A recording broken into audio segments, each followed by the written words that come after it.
Este caso OVNI no es ficción, ni una demostración de efectos fotográficos o cinematográficos, sino un reportaje periodístico y científico documentado con varias películas y muchas fotografías, realmente únicas, por grabaciones, por el testimonio de varios testigos y de científicos que han analizado las evidencias. Entre las pruebas presentadas en este caso, hay partes de metal y de plástico, las cuales están siendo ya estudiadas.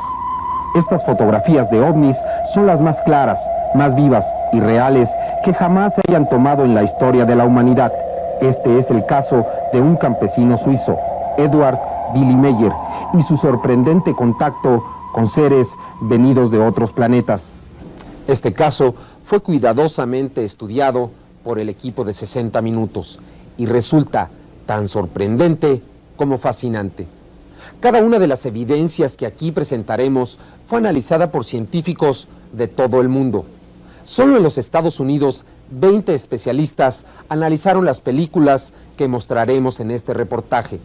No pudieron dar crédito a lo que veían. Cada uno de ellos emitió su juicio sobre este caso. Asimismo, se presentó una parte del material con el que supuestamente se fabrican las naves que hemos visto fotografiadas. Fue analizado por expertos en metalurgia, quienes se sorprendieron ante la extraña composición del metal. El señor Edward Meyer ha escrito más de 3,000 páginas de conversaciones que asegura haber tenido con ellos, las cuales están siendo cuidadosamente estudiadas, así como los rastros que han dejado estas naves en sus aterrizajes. Desde que el hombre dio sus primeros pasos en el planeta Tierra, volvió la vista hacia el mar del universo, para tratar de encontrar respuesta a preguntas como su propio origen, la posibilidad de estar solos o de ser una de las formas inteligentes que habitan el universo. Este vasto océano de estrellas donde existen millones de soles y muchos millones más de planetas, así como de posibilidades de que exista vida en ellos. Hace poco más de 30 años, después de la Segunda Guerra Mundial, con el desarrollo de los radares y de los aviones supersónicos, se empezó a reportar la presencia de objetos voladores no identificados. Se les atribuían formas extrañas, diferentes a las naves de la Tierra. Se aseguraba que poseían una velocidad extraordinaria, así como una forma de desplazamiento desconocida para el ser humano. Desde los primeros reportes en 1947 y hasta 1952, estas naves extrañas fueron vistas en todo el mundo. Testigos que aseguraban haber tenido contacto con estas naves. Fueron presentadas algunas fotografías, pero estas no eran lo suficientemente claras o poseían la suficiente información como para emitir un juicio sobre ellas. Los objetos voladores no identificados continuaron apareciendo en todos los países del mundo. Cada vez un mayor número de personas aseguraba haber tenido contacto con las naves. Se presentaron más pruebas. En ocasiones se descubrió que era fraude. En muy pocas veces no se encontraba una respuesta lógica a las pruebas presentadas. Pero algunas de las ocasiones, los casos fueron archivados sin encontrar una respuesta. Nunca se aceptó la existencia de la vida extraterrestre en base a las pruebas presentadas. De 1965 a 67 se registró el mayor número de contactos de objetos voladores no identificados. La Fuerza Aérea de los Estados Unidos inició una investigación a la que llamó el Libro Azul. Se investigaron cientos de casos. Se reunieron muchas pruebas. Sin embargo, nunca se hicieron públicas los resultados de las investigaciones, ni se dio respuesta a las pruebas presentadas. El proyecto Libro Azul fue cancelado al iniciarse la década de los 70, sin haber dado respuesta a los motivos que lo crearon. Desde entonces se ha culpado a las autoridades militares de los Estados Unidos y de otros países de retener información referente al fenómeno OVNI. Por esta razón, el caso del señor Edward Meyer en Suiza adquiere singular importancia. Por primera vez, el público tiene acceso directo a información de un caso OVNI que no ha podido ser explicado en términos de la tecnología y el conocimiento terrestres. El caso ha sido considerado único entre los miles de casos reportados del fenómeno OVNI a través de la historia por 4 razones. Primero, existen más notas y más información de este contacto y una descripción detallada de los eventos narrada por los testigos que en cualquier otro caso de la historia. Segundo, existen más fotografías y muchas de ellas son las mejores de cualquier caso registrado. Tercero, existe más evidencia física que estudiar y analizar en este caso que en cualquier otro conocido. Cuarto, el contacto ha sido duradero y aún continúa ocurriendo, y existen más contactos individuales que en cualquier otro caso que se haya tenido en la historia de este fenómeno. Las fotografías y películas fueron analizadas cuidadosamente en los laboratorios Design Technology de Poway, California. La investigación fue conducida por el doctor Neil Davis y un grupo de científicos.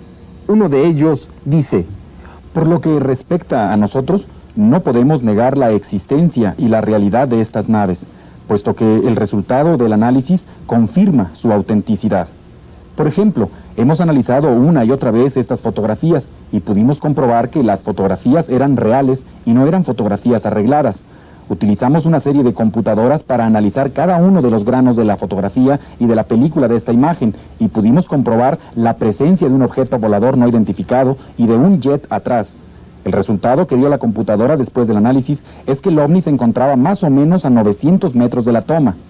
Con otro tipo de análisis pudimos comprobar que alrededor del ovni hay un halo. Este halo es de color morado o púrpura. Este detalle nos pudo informar de un balanceo que hizo esta nave de unos 2 metros hacia cada lado. Este movimiento lo pudimos comprobar a través de este halo morado, porque el halo se mantenía alrededor del ovni aún estando este sin movimiento. Aquí podemos notar este color rojo que refleja la energía que despedía el avión Mirage a la hora de moverse. Mediante el mismo análisis pudimos notar que el ovni y el avión fueron fotografiados al mismo tiempo. Definitivamente no era una fotografía tomada antes y otra después y posteriormente superpuestas. En esta fotografía se observa que se trata de un aparato sólido en el cual se reflejan los rayos del sol. Aquí en la parte superior se aprecia la luz solar. También existe otro reflejo en la parte de abajo, que es reflejo de la misma luz que cae sobre la montaña hacia la parte baja del ovni. Y esto es lo que nos dio la pauta para confirmar la autenticidad de esta fotografía y desechar la idea de que esta fuera una fotografía arreglada. También pudimos observar mediante el análisis de computadoras que inclusive había un movimiento de la nave de un lado hacia otro. Hay un halo que demuestra el movimiento. Ahora, nosotros preguntamos, ¿alguien sería capaz de desmentir estas fotografías después de un análisis como este? Las fotografías de Meyer fueron sometidas a diferentes pruebas en el laboratorio. Estas fueron algunas de estas pruebas. 1. Análisis del grano de la película con un microdensitómetro de rayo láser. Resultado: características consistentemente homogéneas. No hay granos que se sobrepongan a otros, eliminándose de esta manera doble exposición, técnicas de impresión fraudulentas o composición de varios negativos. Segunda prueba: termograma. Separación de la densidad del color en frecuencias bajas. Con esta prueba se mide el tiempo del día, el cual es correcto. Los valores de la luz son reflejados en la parte baja de la nave. Separación de la densidad del color en frecuencias altas. También en esta prueba, como en la anterior, los valores de la luz son reflejados correctamente del suelo a la parte baja de la nave. Tercera prueba: identificación de las líneas. En esta prueba se analizó al jet Mirage y al ovni. En ella se elimina todo lo que sea modelo a escala o modelos detenidos por un alambre, pinturas y otros trucos similares. Cuarta prueba: promedio de densidad. Con esta prueba se identifica a los objetos tridimensionales. Tanto el Mirage como el ovni son tridimensionales. Quinta prueba: contorno de la escala en una copia infrarroja de la fotografía con un filtro de paso de banda, en una vista topográfica basada en la iluminación. En esta fotografía del Mirage se observa el contorno de las orillas del avión y se observa también los restos del combustible que va quemando. En la misma fotografía aparece el ovni. En ella se puede observar la energía que se desprende. Aparece aquí de color púrpura. Por otra parte, no se observan restos de combustión como en las naves terrestres. Inclusive, el señor Meyer, el día que tomó la fotografía de la nave y el avión, se encontraba grabando, con un micrófono y una grabadora rudimentarios, y pudo captar los sonidos emitidos por el objeto. Se puede escuchar al viento y los ladridos de un perro. Escuchemos cuidadosamente.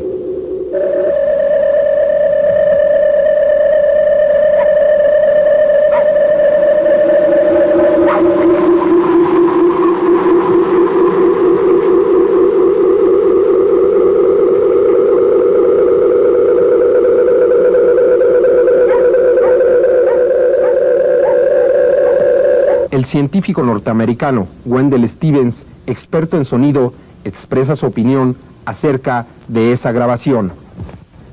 Yo he estado estudiando el trabajo del señor Meyer durante 7 años. Estuve analizando la grabación que acabamos de escuchar. Me encontré con que era una grabación demasiado especial. Pude escuchar el sonido muy claramente. Otros compañeros y yo hemos utilizado una serie de aparatos muy avanzados para analizar esta grabación. Ahora pues, lo que hemos descubierto es que con los elementos con que contaba aquí el señor Meyer, sería imposible crear artificialmente un sonido como este que se dice es de los ovnis, y definitivamente es un sonido original y extraño. Para analizar las muestras de metal que le fueron proporcionadas al señor Meyer, se consultó a varios expertos en Phoenix, Arizona, en los Estados Unidos. Lo que yo les puedo decir es que este es un material demasiado extraño para nosotros. Este metal es en cierta forma demasiado especial, porque al contacto con la Tierra se echa a perder. En este caso se está tratando de manejar este metal aquí en la Tierra. En algunas ocasiones, cuando este material se usa, se envía fuera de la atmósfera terrestre y después de que regresa a la Tierra parece que una parte se pone grisácea, se corrompe, y la otra parte queda todavía amarillenta. Tratamos de desarrollar este metal, pero el hecho es que aquí en la Tierra se iba perfeccionando, pero al final se hacía como polvo. El metal fue enviado a otro laboratorio en los Estados Unidos. El resultado fue de que no se podía desarrollar este metal en la Tierra, en ningún lugar de la Tierra, que inclusive era de difícil análisis. Para certificar esta información, se consultó a uno de los expertos en metalurgia más reconocidos en el mundo, el doctor Walter Walker, quien dice: estuve analizando este metal y no cabe duda que es un metal muy extraño. Nunca había visto un metal de ese tipo. Me sorprendí enormemente de lo maleable y de lo suave de ese metal. Ahora pienso, ¿cómo es posible que un metal tan maleable y tan suave pueda ser la composición de unas naves llamadas ovni y que se dice pueden viajar en el espacio? El doctor Vogel, un reconocido especialista en rayos láser, dice: me sorprendió mucho ver que el metal con que se hacían los ovnis podría ser combinado con diferentes metales con una facilidad sorprendente. Aquí en esta fotografía aumentada tenemos diferentes tipos de metal. En esta fotografía aumentada se puede observar los diferentes metales que componen la muestra. Se puede notar la diferencia de cada uno de estos metales y notamos que inclusive hay algo de oro, de plata pura, pero que mantienen su estado por separado. Se mantienen por separado, no en forma de aleación, sino nada más combinados. En un análisis más profundo utilicé el rayo láser y estoy viendo que la construcción del metal se lleva a cabo de una forma como si fuera un arado. También pude encontrar un elemento que se llama sumium, el cual tiene un periodo de vida muy corto y que se halla en una cantidad muy limitada en la Tierra. Aparte de este elemento se notaba que había sido trabajado a un grado muy alto de perfección, sobre todo porque parece que ha sido trabajado en frío, en temperaturas bajo cero. Los resultados de los análisis fueron respaldados por la organización Génesis de Phoenix, Arizona, en los Estados Unidos, la cual se dedica a investigar el fenómeno ovni y a descubrir falsificaciones. Mientras más se investigaba y más pruebas con equipo altamente sofisticado se hacían a las evidencias presentadas por Billy Meyer, se obtenían más resultados afirmativos que confirmaban la legitimidad del caso. Las pruebas más claras son, sin embargo, varias películas Super 8 que filmó el señor Meyer. En esta película se puede observar claramente a la nave cómo realiza sus movimientos de balanceo. Estas son las mejores imágenes que se han obtenido de naves que parecen ser producto de una tecnología más avanzada a la terrestre. Billy Meyer dice de esta filmación: Este es un film tomado en 1975. Este ovni estaba a unos 70 metros de mí. Se balanceaba hacia arriba y hacia abajo.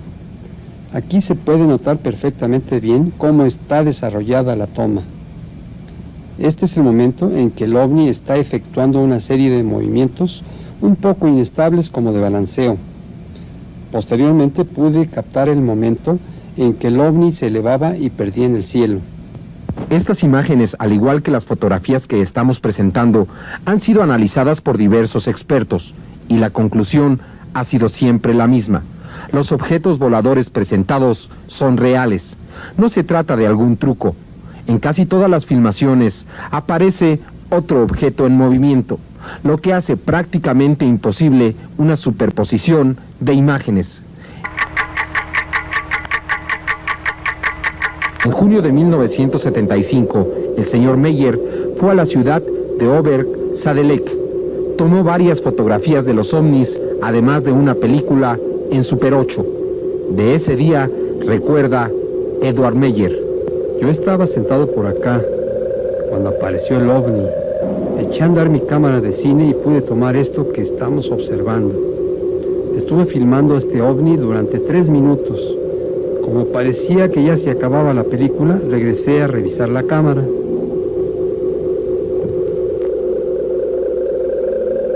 Muchos de los lugares donde fueron captadas estas imágenes han sido revisitados por investigadores, donde se han encontrado los mismos elementos que aparecen en las fotografías.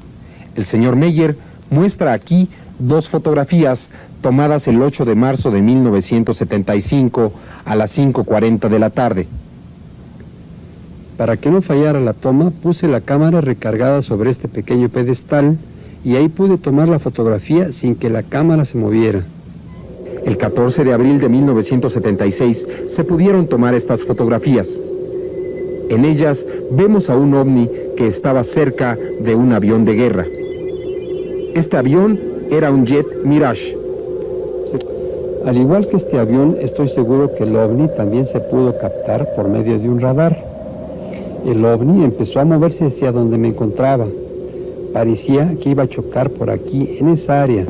Sin embargo, el ovni dio una vuelta intempestiva y escapó en una forma intempestiva también. Esta fotografía fue analizada una y otra vez, ya que ofrecía algo que nunca antes se había logrado: fotografiar 2 naves aéreas, una terrestre y la otra, al parecer, producto de una tecnología muy avanzada. Los resultados del análisis a esta fotografía, como ya se había dicho, confirmaron la legitimidad de este caso. Existen otras películas que por su claridad despejan las dudas existentes o crean nuevas interrogantes. Esta película fue tomada el 18 de marzo de 1975. En ella se puede observar claramente a una nave y los movimientos que realiza alrededor de un árbol y sus ramas. La película fue filmada como a las 5:30 de la tarde. El escenario fue esta casa donde antes de la aparición del ovni estaba el árbol. Ese día estuvo lloviendo, pero al quitarse la lluvia apareció el ovni sobre la casa volando en una forma oscilante, formando círculos. En esta filmación se puede observar cómo la energía soltada por la nave mueve las ramas del árbol. Observando más cuidadosamente y de cerca, podemos ver cómo el ovni casi toca la cresta del árbol. 3 meses después de esta aparición, el árbol desapareció completamente. Nunca se pudo determinar las causas exactas de su muerte. Veamos esta toma más de cerca, cómo la nave pasa detrás del árbol. Y cómo pasa tan cerca de él que es capaz de mover su punta. En otra película se pueden observar automóviles en movimiento mientras una nave se balancea sobre un valle. Veamos más cuidadosamente. El automóvil que pasa debajo de la nave es más pequeño. Se ha calculado que el tamaño de estos ovnis es de 7 metros. Varios testigos han presenciado los desplazamientos de estas naves en sus aproximaciones a Edward Meyer. Al menos 5 fotógrafos diferentes pudieron tomar fotografías. Estos son algunos de los testigos que han presenciado las apariciones de estas naves. Mi nombre es Elsie, soy maestra. Algunas veces he podido apreciar en las montañas las apariciones de estas naves y he podido confirmar estas apariciones con mis propios ojos. Los he visto frente a mí.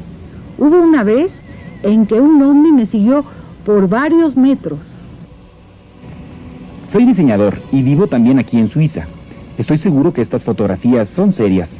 Una vez yo vi un ovni que se me iba acercando. Me sorprendí demasiado. Fue la primera vez que sentí la presencia de los ovnis. Para mí, el halo era más bien amarillento. La luz, el reflejo. El halo se hacía cada vez más grande y luego pequeño. Yo no había podido creer en las palabras, en las pláticas del señor Meyer hasta entonces, pero al ver esto con mis propios ojos, yo también empecé a creer en estas cosas. Edward Meyer dice: Muchas de las personas que dudaban de la veracidad de mis fotografías fueron invitadas por ellos a que también presenciaran la aparición de sus naves. Aún así, yo continué tomando una serie de fotografías.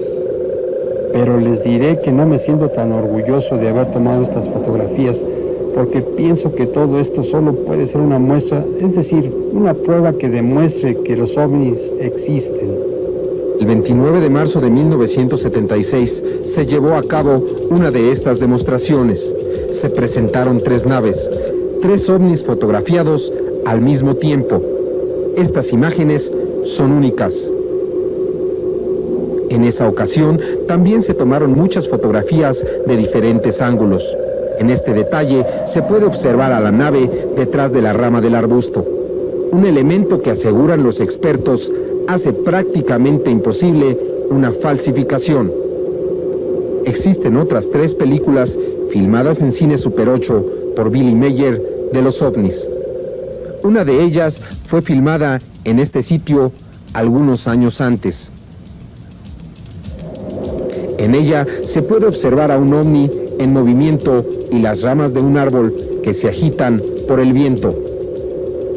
Alguien podría pensar que esta es una toma arreglada mediante un modelo a escala, pero como se puede apreciar en las hojas de las ramas de los árboles, había inclusive viento que nos muestra el movimiento de estas, lo cual confirma la autenticidad de la película, ya que en una forma real tenemos 2 objetos en movimiento dentro de una misma toma. Es decir, tenemos el movimiento de las hojas y el movimiento del ovni que se pasea de un lado a otro. En esta otra toma ocurrió un fenómeno muy interesante. Billy Meyer, al mismo tiempo que filmaba estas escenas, grababa el sonido que emitía la nave. En el momento en que realizó un acercamiento con el lente de la cámara, aumentó el volumen de la grabación. Prestemos atención.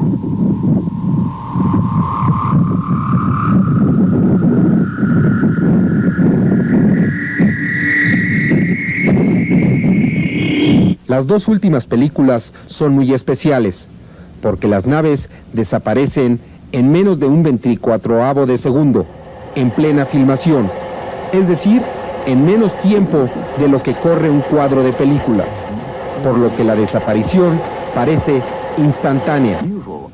En esta película que habíamos presentado brevemente, se puede observar cómo el ovni desaparece. Al ser analizada en computadora, se pudo observar un pequeño destello blanco antes de que el ovni desapareciera. Veámoslo nuevamente en cámara lenta. Aún es muy rápido. Veamos cuadro por cuadro. Aquí, entre un cuadro y otro, desaparece. Esta película ha sido estudiada minuciosamente y no se ha encontrado ningún indicio de truco o edición. existe otra película en la que se puede observar cómo desaparece de un lado y aparece en el otro el ovni. Observe con cuidado.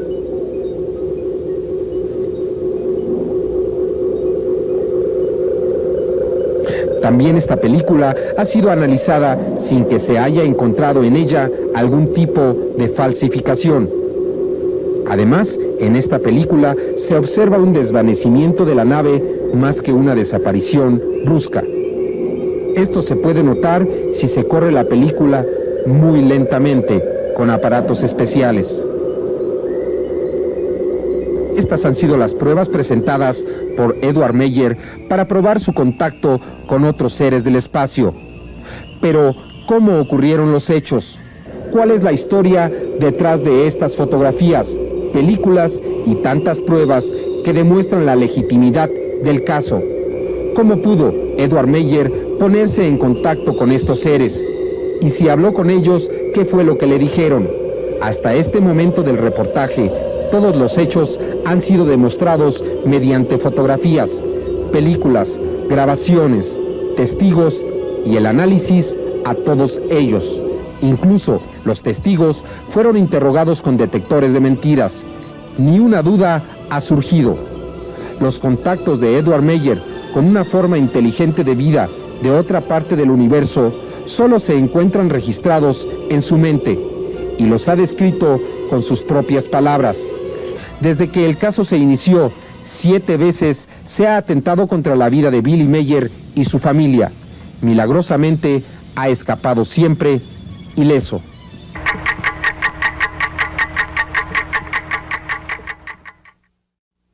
El comienzo. La experiencia se inició el 28 de enero de 1975 en las colinas de Hingwell, en la remota provincia de Cantón, en Suiza. Eran las 2:12 de la tarde de ese jueves. Billy Meyer se encontraba en un apartado camino en las colinas. Repentinamente dio comienzo. Meyer escuchó un extraño sonido, algo que nunca antes había oído. En ese momento vio a una nave metálica en forma de disco que se movía suavemente en forma de círculos sobre su cabeza. La nave bajó suavemente y aterrizó sobre la hierba. Billy Meyer tomó varias fotografías de la nave hasta que ésta se detuvo y posó suavemente. Lleno de excitación y temor, Billy Meyer corrió hasta el aparato. Fue detenido abruptamente por una fuerza que no le permitió acercarse a más de 50 metros de la nave. Era como tratar de avanzar en medio de un huracán. Entonces, de atrás del aparato, apareció el cosmonauta y caminó directamente hacia él. Meyer se frotó los ojos. No creía lo que veía. El cosmonauta era una mujer que hablaba en perfecto alemán, aunque con un acento muy peculiar. La mujer se identificó como Semjase, del planeta Erra, en la constelación de las Pléyades, a 560 años luz de distancia de la Tierra. Detrás de la estrella Taygeta, una de las estrellas gigantes que existen en la constelación de las Pléyades. La cosmonauta dijo a Meyer que durante mucho tiempo han tratado de establecer contacto con los humanos, pero que ha sido casi imposible. Los contactados casi siempre han temido ser considerados locos y han preferido guardar silencio. Semjase dijo que existían muchas organizaciones que investigaban a los ovnis, pero casi ninguna tenía material auténtico. Casi todas las fotografías existentes son reflexiones naturales de la luz o falsificaciones. Casi sin creer lo que estaba viviendo, según sus propias palabras, Meyer continuó su diálogo con Semjase. La cosmonauta dijo: "Nos llaman extraterrestres u hombres de las estrellas y nos aducen cosas supernaturales. A pesar de ello, somos hombres como ustedes, pero nuestro conocimiento y entendimiento excede al suyo considerablemente, especialmente en el campo técnico. Es verdad que el hombre ha dado su primer paso en el espacio", dijo Semjase, "pero es aún primitivo, porque necesita un impulsor que lo proyecte al hiperespacio. lo que le permitiría recorrer distancias infinitas. Tiempo y espacio se sobreponen y colapsan uno dentro del otro y se nulifican. Semjase dijo a Meyer que otros sistemas solares dentro de nuestra galaxia tienen muchas formas de vida, no solo humana. Algunos animales y plantas han alcanzado un desarrollo elevado. Algunas de ellas han llegado hasta el espacio e incluso, eventualmente, han visitado la Tierra. Algunas de estas criaturas son peligrosas, capaces de destruir o esclavizar a planetas enteros. Esa es precisamente una de nuestras misiones, dijo la cosmonauta Semjase, dejar saber a los humanos de la Tierra de estos peligros, porque el tiempo se aproxima. Un conflicto con estos seres parece inevitable. De esta cosmonauta, llamada Semjase, parecieran ser parte de una novela de ciencia ficción. Solo las pruebas tan claras presentadas por Meyer les dan significado. Semjase dijo también a Meyer, en ese primer contacto, sobre todo lo que uno posee se encuentra el poder de la vida y la muerte sobre toda criatura. Eso es la creación. La creación regula todas las leyes, leyes irrefutables y eternas, las cuales pueden ser reconocidas en la madre naturaleza. Semjase anunció a Meyer que los contactos continuarían, que ellos permitirían fotografiar sus naves para dar validez a las palabras de Meyer, porque este mensaje debería de ser conocido por los humanos de la Tierra. Para algunos, este mensaje será una verdadera revelación. Para otros, será un verdadero complot para hacernos creer una fantasía. La verdad es que en los últimos años se han realizado algunos descubrimientos que han dado un giro a muchas de las teorías que se tenían en cuanto a la existencia de vida en otros planetas. En agosto de 1983, durante la reunión de la Sociedad de Químicos de los Estados Unidos en Washington, D.C., el doctor Cyril Ponamperuma reveló que no solo había obtenido éxito en crear artificialmente las 5 bases químicas encontradas en los genes de todas las criaturas vivientes, sino que había encontrado las mismas 5 bases químicas en un meteorito. La implicación era clara: la vida en el universo debe de ser común, más que rara o única de la Tierra. El científico Ponamperuma está convencido de que la química en el universo es una sola, y agrega: la evidencia de la distribución química de los elementos, de experimentos llevados a cabo bajo situaciones simuladas de las condiciones primitivas de la Tierra, de consideraciones teóricas y del estudio de los meteoritos y moléculas interestelares, nos muestra que si la vida existe en otros sitios del universo, podría químicamente ser igual a la nuestra. El meteorito de Murchison, un pueblo de Australia, en el cual se encontraron las bases químicas de la vida, cayó a la Tierra el domingo 28 de septiembre de 1969. En septiembre de 1971, durante la conferencia de comunicación con inteligencias extraterrestres, llevada a cabo en Armenia, en la Unión Soviética, el conocido astrólogo Dr. Carl Sagan dijo que solo en nuestra galaxia, la Vía Láctea, podrían existir al menos 1 millón de civilizaciones avanzadas técnicamente. Otros científicos piensan que la figura podría ser mayor. El doctor S.S. Huang de Northwestern University ha estimado que el número de sistemas solares habitables en nuestra galaxia es del 3 al 5% del número de estrellas. Eso querría decir que solo en la Vía Láctea podrían existir más de 8,000 millones de sistemas solares que podrían tener planetas con vida. El reconocido científico Dr. Robert Wood de la Universidad de Cornell, especialista en física aeronáutica, considera que la frecuencia y variedad de los contactos registrados sugieren que viajar en el espacio más allá de la velocidad de la luz debe de ser rutina en el universo y que la mayoría de los visitantes deben venir de galaxias alejadas. Billy Meyer continuó teniendo contactos y obteniendo evidencias de la existencia de estos seres. Hasta el momento ha tenido cientos de contactos, Según afirma, ha escrito más de 3,000 páginas de las conversaciones tenidas con ellos. A continuación, presentaremos un extracto de estos diálogos. Meyer preguntó muchas de las interrogantes que todos haríamos en una situación similar.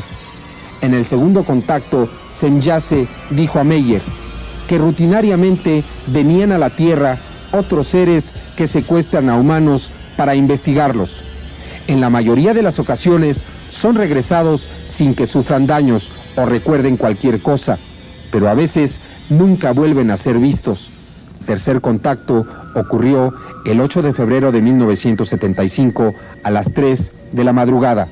En esa ocasión, Meyer y la cosmonauta profundizaron en los motivos que los llevaron a establecer contacto.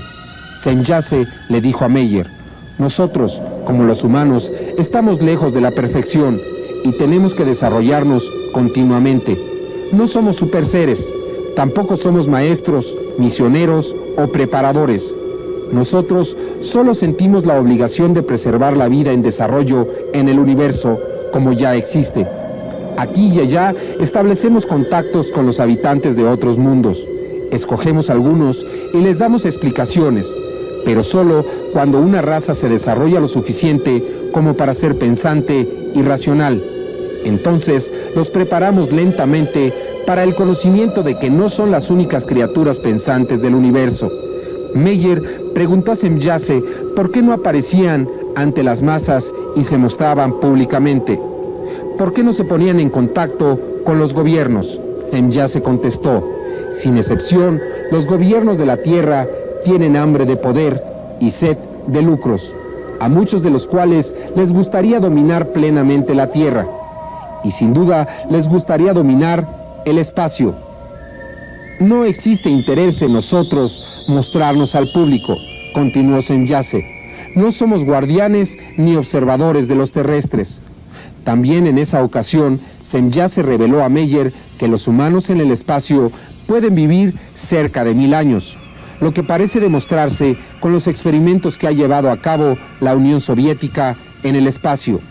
Se ha descubierto que cuando un astronauta vive en el espacio 6 meses, su cuerpo solo envejece el equivalente a 20 días en la Tierra, es decir, 1/10 parte del envejecimiento real. En otro contacto, Semjase reveló a Meyer los principios básicos que les permiten viajar a la constelación de las Pléyades a 560 años luz de distancia en solo 7 horas. Semjase explicó a Meyer que una nave interplanetaria necesita de 2 impulsores. El primero, que provee una aceleración a la velocidad de la luz, y el segundo, una hiperaceleración, que produce de alguna manera la entrada al hiperespacio. Tiempo y espacio se colapsan. En segundos se recorren años luz. Semjase dijo a Meyer que varios científicos de la Tierra se encuentran desarrollando ya los principios básicos que darán a los terrestres la posibilidad de alcanzar el espacio y el hiperespacio en breve. Estos sistemas se encuentran basados en impulsores de emisión de luz y taquiones. Esta conversación se llevó a cabo el 15 de febrero de 1975. 2 años después, en 1977, el doctor John McVeigh, miembro de la Real Sociedad Astronómica Británica, presentó un trabajo sobre la dilatación del tiempo, del espacio y del impulsor de taquiones. Habló de los 2 sistemas de propulsión necesarios para alcanzar el hiperespacio. Inclusive, previene sobre algunos de los peligros de pasar la barrera de la velocidad de la luz. Cabe señalar que el Dr. McVeigh no sabía nada de los contactos de Billy Meyer en el momento en que realizó sus trabajos. Ni Billy Meyer sabía nada de los trabajos del Dr. McVeigh. Con respecto a sus naves, Semjase dijo a Meyer que se encuentran protegidas por un campo de fuerza, que al mismo tiempo de protegerlas, neutraliza la gravedad de los planetas y crea dentro de la nave un planeta independiente con una gravedad propia.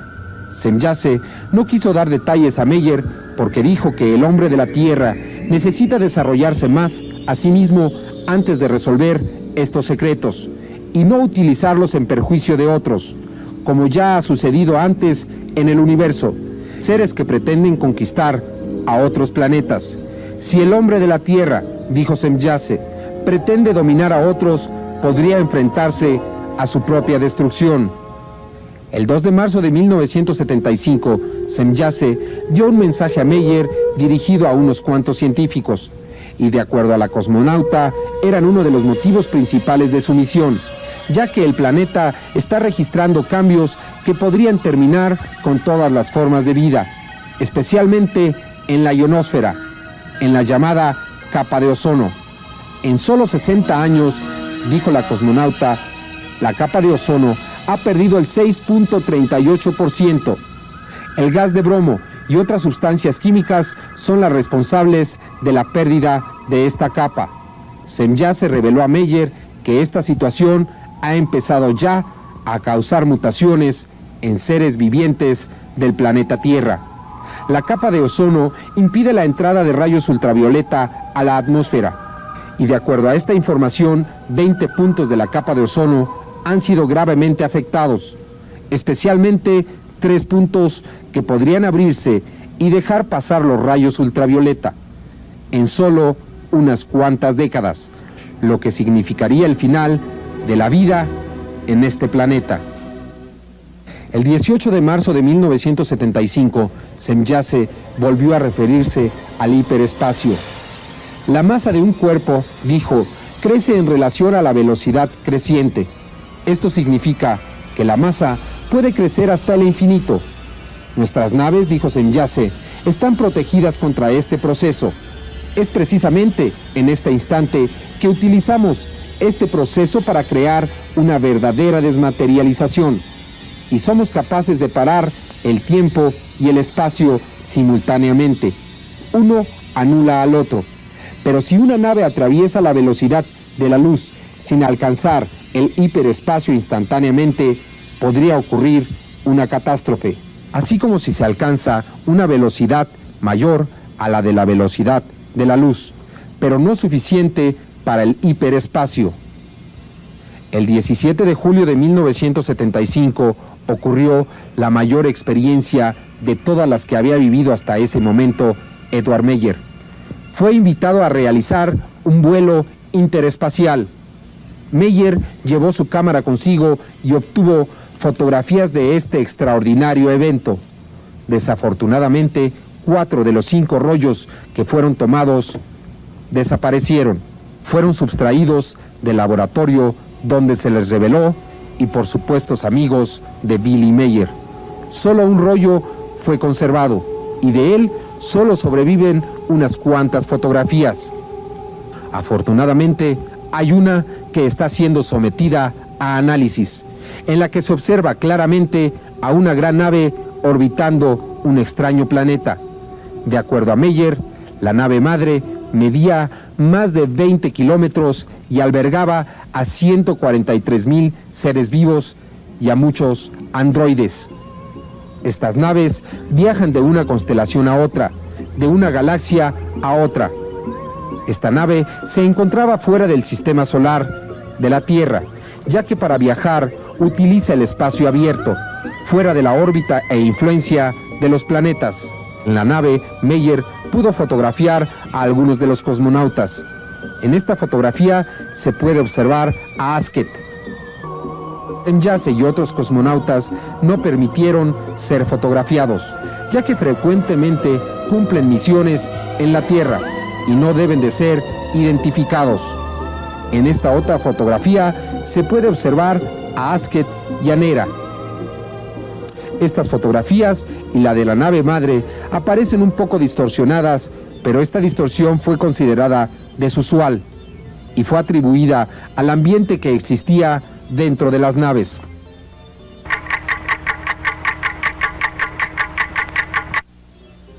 Los contactos continuaron. Meyer escribió cerca de 3,000 páginas con notas sobre los diálogos sostenidos con Semjase. El día de hoy, Billy Meyer está cansado de tomar notas y en muy pocas ocasiones lleva su cámara a los contactos.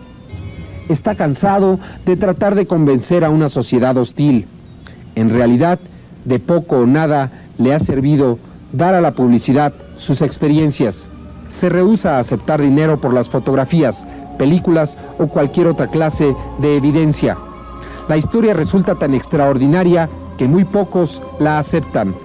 Sin embargo, los contactos y las conversaciones entre Edward Meyer y las extrañas naves continúan, según